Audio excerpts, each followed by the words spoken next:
My ex-fiancé, male 44, cheated on me 20 years ago. Should I, female 44, go out to dinner with him to catch up? Original story. A little bit of backstory. When I first met Mark, fake name, it was back in junior year of high school. My parents had a pretty bad divorce, mother had an affair, and essentially abandoned me. So my father packed up and I moved to a new state to live with him. I'm extremely close with my father because of this, and we had a close bond. Anyway, this was a lot. I was struggling to deal with everything emotionally, and I withdrew a lot. My grades got bad, and I acted out. Mark was someone I became acquainted with very quickly. Think troublemaker, bully type deal. Anyway, I avoided him like the plague, but I was new, I was small, so easy pickings. He cornered me one time, calling me names, and I'm not sure what the trigger was, just a lot of built-up emotions, but I punched him, which led to a fight. A one-sided one looking back. He was much larger than me but never swung back. After this, he did an entire 180 on his personality. He stopped bullying others, apologized, left me love letters, followed me everywhere, until I just snapped and asked what his deal was. I still get butterflies when I think back on it. Embarrassing, I know, but it makes me feel like a kid again. But he told me that he wanted to be a better person for me and that he liked me. This kind of just started something between us. I started helping him study. I got a close friend who I could talk to. We hung out whenever we could, and we eventually started dating. This man's grades went from D's and C's to A's. He worked so hard just to apply for the same college as me and to follow me. Well, this led to an amazing couple of years. I can't even describe how happy he made me. He was sweet, caring, and kind. He always bought me flowers. Everything you could ever want in a man, basically. During college, we got an apartment together and shortly after got engaged. Life felt perfect. I had a decent job. I considered him the love of my life. We started having hiccups. Nothing major, some small fights here and there, some money issues, some jealousy issues. Again, nothing we couldn't work through. But the conversations and fights kept repeating, and they spiraled because we were both young and immature. We started having real-world problems. Just before this, we started trying for a baby, which spiraled everything further because we had fertility issues. Something that really pushed everything to its limit was when he couldn't get a job after college. We were struggling financially, and I was the main one providing. It stressed him out and brought up a lot of insecurity issues for him because I was doing what he felt was his job. Different time, I guess. Some info. His parents are ridiculously wealthy. His father owns a construction company, and he's never had to struggle for things before. When he moved out, he was determined to make it on his own, despite his father offering him a job at his company. This is something that caused further arguments, because I was upset that he was so prideful, that he'd rather suffer than work for his dad, while he was upset that I wasn't supportive of his decision because he didn't get along with his dad at the time. It all came to a head when we had a pretty explosive argument. I went to stay with my dad after packing my bags, got cold feet after a day and missed him, came home to him shirtless, hugging a woman on our couch. The blow-up is as you can imagine. I cried and yelled at him. He kept saying, "Please, it's not what it looks like." But when I'd ask for more information, he'd just stutter and couldn't elaborate. I called off the engagement, moved back to my father's place and cut contact. He reached out a couple of times, apologizing for cheating on me and begging for another chance, but I just physically couldn't. After what I saw my father go through, cheating was a hard boundary, and I nursed my hurt feelings for a couple of months. It got too much for me one time when he sent me a letter, and I just couldn't bring myself to read it. So I got my job to transfer me out of state and I moved, made my dad promise not to tell Mark where I was, and moved on with my life. Well, that's basically it. I ended up marrying my ex-husband when I was 34. We got divorced when I was 39 because he was having an affair with his coworker. I have many colorful words for this man. And he left me when she got pregnant. They're married now and very unhappy. Baby wasn't even his, so I guess small victories. Anyway, my life has improved a lot since me and Mark split. I genuinely believe what happened was for the best, although I wish it ended on good terms. We were both young and needed to grow as individuals. I went back to college for a culinary degree, started my own catering company, and I'm now very happy with my life and my cats. My original degree was in accounting, and I realized how much I hated it shortly after I left for my new job. So I was back in my original state for a wedding I was hired to cater for. This specific day, yesterday, was a vacation day, so I told my team to just go have fun. They went out for drinks. I opted out and decided to walk down memory lane a little bit. I was walking when I heard someone shout my name, followed by some loud car honks. I turn around and I see a man running up to me, and it takes me a few seconds to process who it is. He's aged a bit, and he was very clearly out of breath. Honestly, it felt like I was back in school with him. My heart fluttered and his ears did this thing they always do, and they turned red when he was talking to me. I mean, it's winter, so it was cold as shit too, and I just couldn't stop staring at him. He asked the pleasantries, "How was I doing? You look good. I've missed you." All that jazz. We talked for a bit longer and he asked me if I was married. I explained that I was divorced and asked him the same question. He said that he never married and has been single for a long time. I asked how things have been in general, and he explained that he now ran his father's construction company. I was happy for him, gave my congratulations, and then he asked me out for dinner to catch up. I said yes, because truthfully, I'd like to know what has happened in his life since I left. We exchanged numbers and had a hug goodbye, and I can't even explain how much I missed hugging him. Everything just felt perfect. So, why am I here for advice, when I so clearly want to meet him for dinner? Well, I talked to some of my girlfriends and they were appalled that I'd even consider seeing an ex who cheated. It's just dinner, so I don't think it's a big deal, but they were adamant that it was a bad idea, and it started to make me think. Also, I kind of want to go just so we could talk about what happened back then. We never really sat down and talked about his infidelity, and I can't lie that I'm a bit curious. Besides that, it's been 20-ish years, and I've moved on. I've lived my life and I'm happy. He was someone I cared about deeply, and it'd be nice to have him back in my life. As a friend, I'm not expecting anything. So, advice? Surely it won't be a big deal if I go right? Now, for the top advice before reading the update. So, advice? Surely it won't be a big deal if I go right? Normally, I would do a breakdown of each point I wanted to cover, but I don't feel like that is necessary with your post. To answer your question, no. It wouldn't be a big deal if you went. He's your friend, first and foremost, and you're going to dinner only as friends. It's perfectly acceptable to have dinner with an old friend, even if they're an ex who cheated on you, as long as you both understand that there are no feelings involved other than simple friendship. Is what he did in the past horrific and disgusting? Absolutely, and he should be held accountable for his actions, but people mature and they grow. You've already admitted that you'd like to know his reasoning behind the cheating that occurred. Do you really want to spend the rest of your life wondering what if you don't go? That said, it honestly doesn't sound like you're completely over him, and I can guarantee you with absolute 100% certainty that he's not over you, not by a long shot. If you do this and go to dinner, then you're going to have to put down boundaries and communicate them to him so that things don't get blown out of proportion. I'm not saying that either one of you would try something, but I'm getting the feeling that the spark is still there, and if it's not contained, it's going to become a conflagration in a relatively short amount of time. Now, after all of that, you said that you aren't expecting anything from him in regards to this dinner.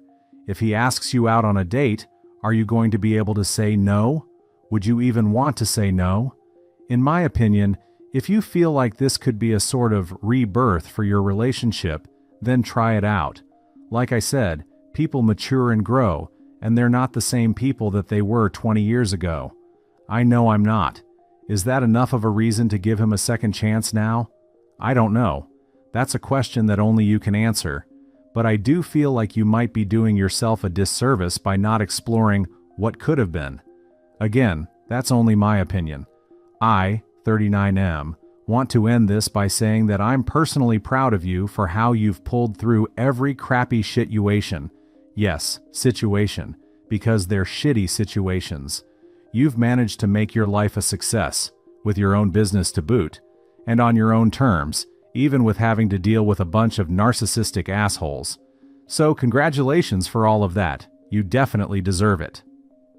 I agree 100%, and I have honestly moved on a long time ago from what he did. It was a tough time, and I agree that while it was shitty of him, we were young. I just needed this extra push from some strangers, haha. I'm going to reply to his message and arrange something. Thank you for the kind words. It's greatly appreciated.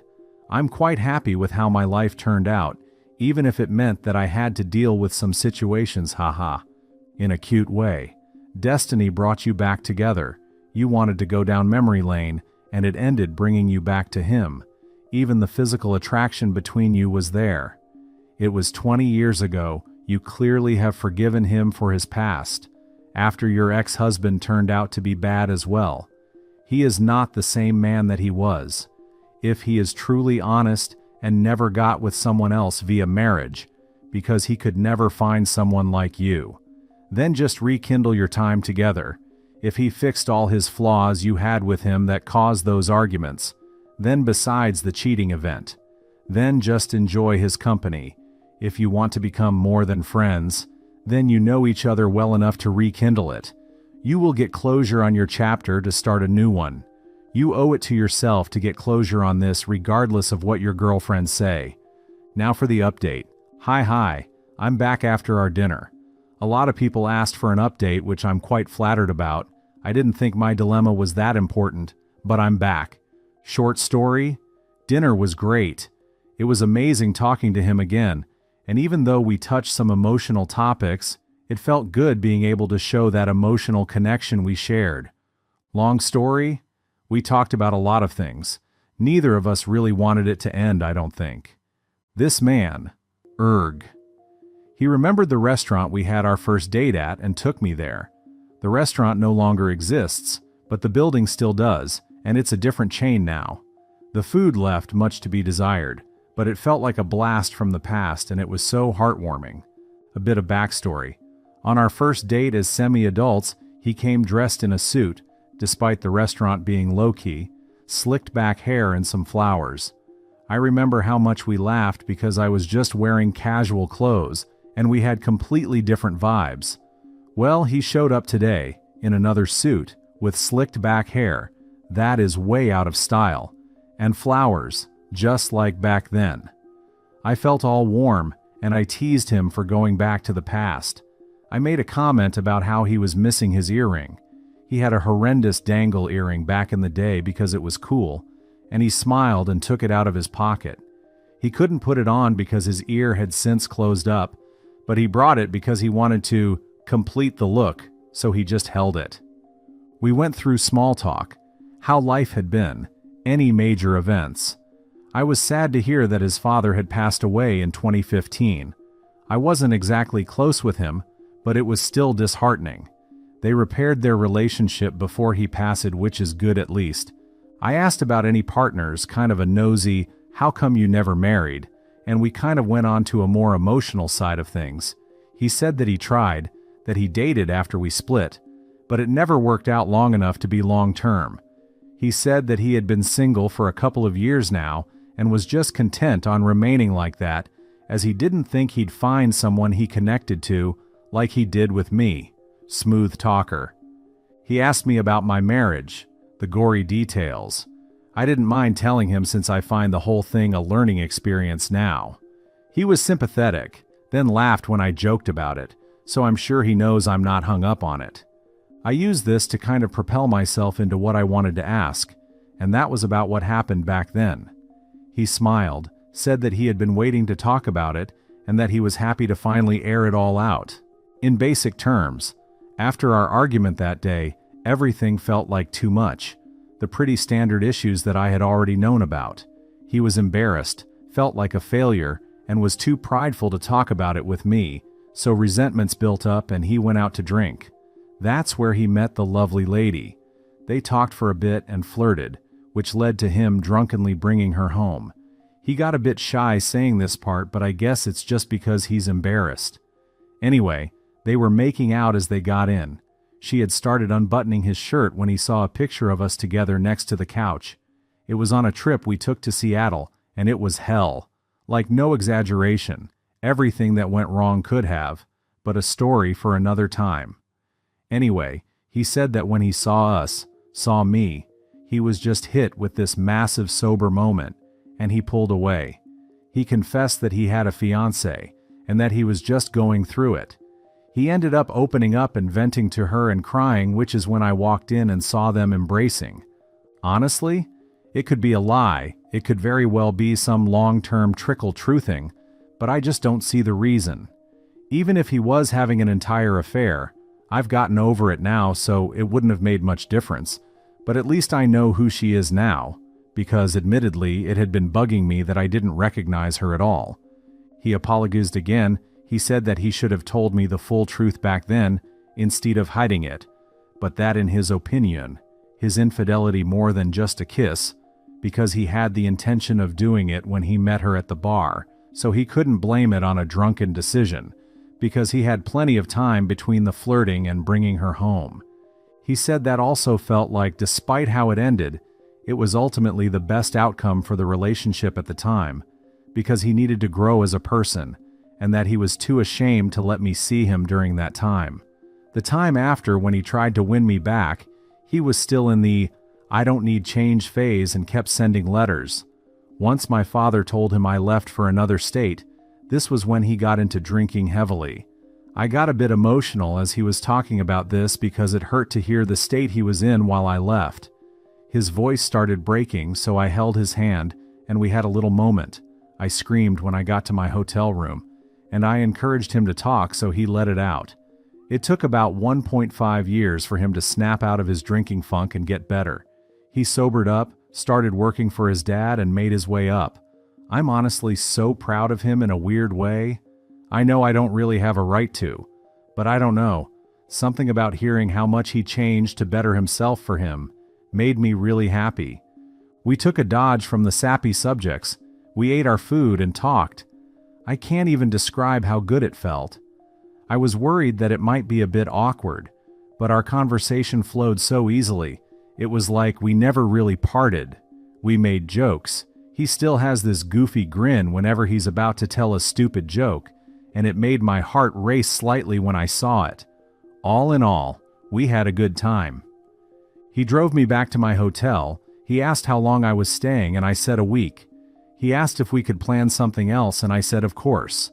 He got a bit blushy, red-tipped ears, and he asked if I would be willing to forgive him after all this time, and possibly see if we could try again. I said that I forgave him a long time ago, and that I wouldn't be against starting something again, but that we'd need to go slow because of our history. He got that goofy grin again and smiled. He held my hand and asked for a kiss, and I said yes. So much for going slow. I don't want to be overdramatic, but Jesus. We both had to take a minute to calm down after. It's like all of our emotions from the past just bottled out. So that's basically it. He waved me goodbye and we messaged once he got home. We phoned for a bit before bed and gushed over how nice the day was. I'm doing my skincare now, but I had to come post this before bed. I took a lot of what you all said to heart, and you're right. Life is too short for what ifs. I don't want to regret not taking this chance, so I'm going to go for it.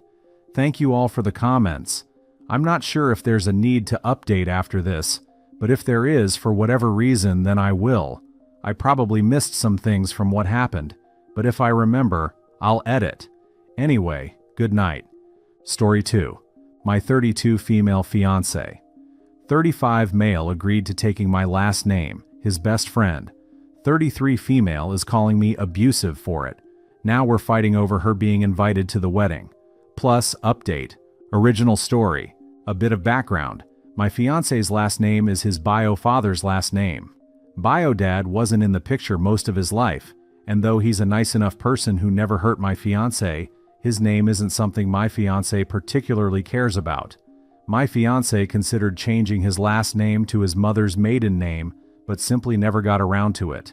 My last name, on the other hand, is particularly important to me. It's not super unique or anything, but it's a name I have never wanted to give up and have ended relationships over, when a guy said he would never allow me to keep my name. When we got engaged, we had discussions regarding our last names. After quite a few talks and weighing the pros and cons, we ultimately agreed that he would take my last name as he likes it. I would get to keep my surname, and he could drop his bio father's name. This was a decision we both were perfectly happy with, and the discussions were never argumentative or even one person pushing for a specific resolution. It's been decided for well over a year. The issue we have found ourselves in is, his best friend is trying to interfere and get a say in our decision. She doesn't like me at all, and while we are civil around each other, she tends to badmouth me to others, and it's already strained her friendship with my fiancé. That said, they still talk randomly, and the topic of last names came up. She asked how the future Mrs. His name was handling wedding planning, and my fiancé corrected her and stated he was taking my name. After the first few accusations of me manipulating and abusing my fiancé, he let me read the messages because he felt I needed to know what was said, because he was concerned she was going to try telling others I was abusing my fiancé. The last thing she sent before my fiancé ripped into her was, "If you take her name, you're letting her take over your entire life and removing your manhood." I have never been one to tell my SO who they can and can't have in their lives, but this woman will not drop the subject of last names and is claiming that, as his best friend, she gets a say in his last name. My fiancé has told her she gets zero input in our relationship, but he's also not willing to drop her as a friend despite all of this. I told him I understand, but because of her continued behavior, I don't want her at our wedding when she feels this comfortable demanding a say in something she's not involved in. He doesn't like this because he feels like she wouldn't ruin our wedding just to be vindictive. Now we are arguing about her being invited or not, and the more he tries defending her, the more I feel I need to put my foot down. Should I just let her be invited and have my friends on alert in case she attempts something? Should I stand my ground and demand she not be invited? I hate that this is a battle we have to have, but I feel like she is stirring the pot just to try and make me the bad guy. My fiancé and I have reached the agreement that she at the very least will not under any circumstances be part of the wedding party, but I don't trust her to not cause trouble on our wedding day. Update: my fiancé and I have been reading the comments together and he's seeing my side a little clearer. We settled on a compromise. He's going to inform her that she has to apologize to me for her behavior and immediately stop talking about me to others, or he will not be continuing their friendship. We have decided that she is not welcome at the wedding, ceremony, or reception, and my fiancé plans to be blunt as to why. We agreed to leave this up to her. She can either be respectful of me and the relationship, or she can lose her best friend. He's been very clear that the only reason he hasn't completely cut her off has been a fear that she would try saying, "I made him to others," and amping up the attacks. But we have a plan in place to get ahead of it. That's all for today. If you enjoy this story, please like the video and share your thoughts in the comment section down below. Thank you.